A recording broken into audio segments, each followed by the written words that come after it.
Okay, I see exactly what you're saying. It's like somebody took three different bands that you love and just kind of shoved them together, you know? Yup. Yeah, man. Yup. Yeah, man. Good And album.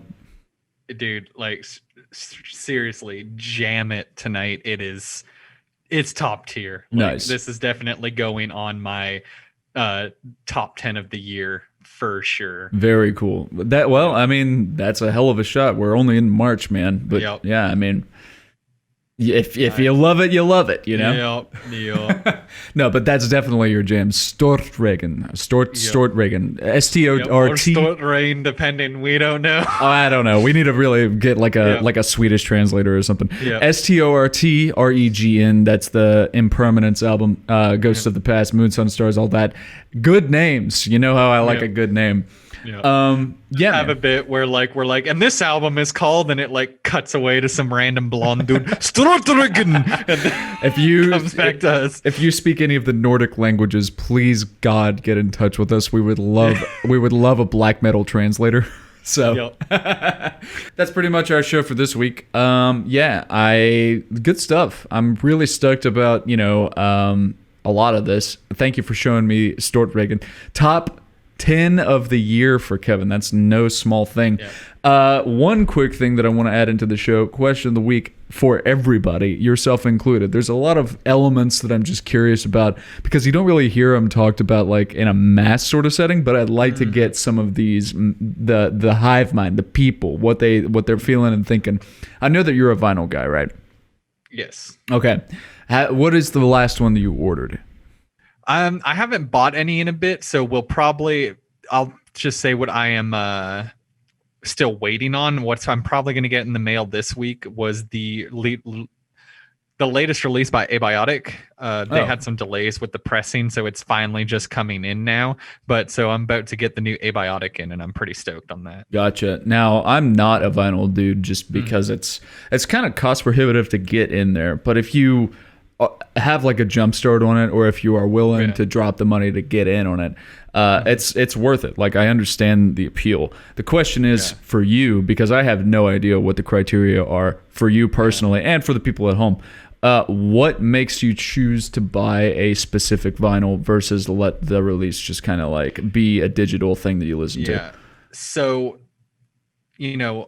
obviously, I think in these days, especially with how much vinyl collection has become a thing, so many bands are jumping in on that and they're doing a bunch of different like cool variants. So I think like having a flashy variant where, it's very colorful, it might have like splatters or swirl designs in it, stuff like that. That's become more of a selling point because, the reality is that back in the day, for sure, vinyl with the pure analog format, you were getting a good sound.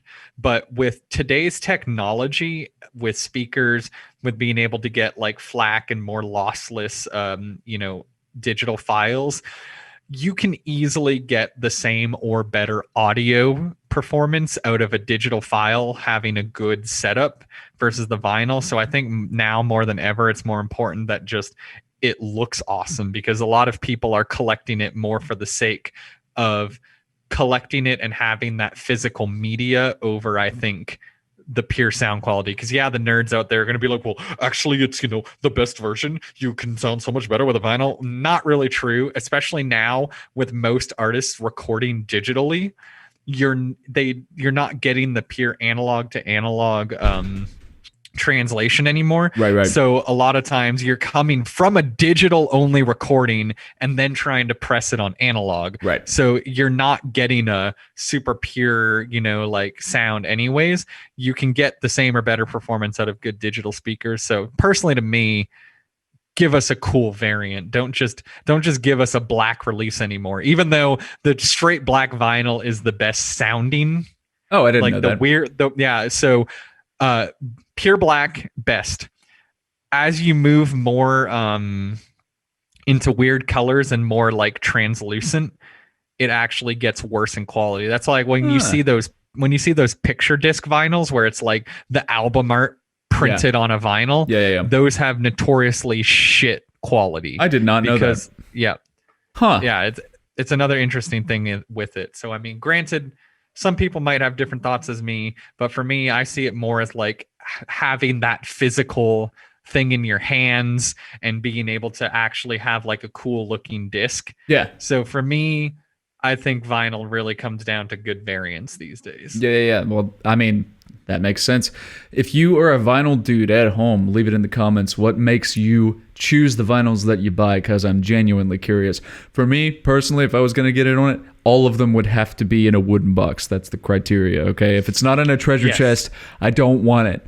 Exactly. We're getting old school here. Yeah, man.